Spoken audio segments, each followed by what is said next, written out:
Welcome to Sweet Life Beat Life. We hope this video helps. You start by securing access and gathering evidence. First, confirm you can sign in and that recovery email or phone is up to date. Once done, collect message ID, timestamps, full headers, and clear screenshots. These prove legitimacy. Next, locate the report in the platform's moderation or email quarantine area so you can act directly. Make sure to note any reference or ticket number, because that ID is what you will cite in every next step. You now craft the appeal and follow submission channels. Explain what happened in one clear paragraph, attach screenshots and headers, and cite the message ID or ticket number. Then submit via the provider's dedicated form or official support channel. If available, use live chat for faster response. While waiting, make technical fixes.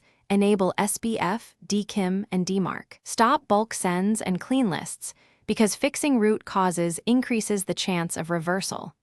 Once submitted, note the expected result. You finish by confirming the report is removed and preventing recurrence. Once the provider responds, request explicit confirmation that the spam designation is cleared and that deliverability is restored.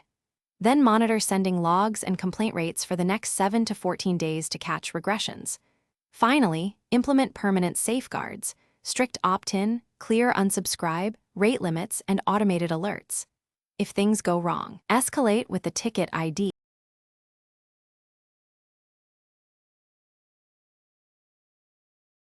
Thanks for watching. Consider subscribing if we helped you.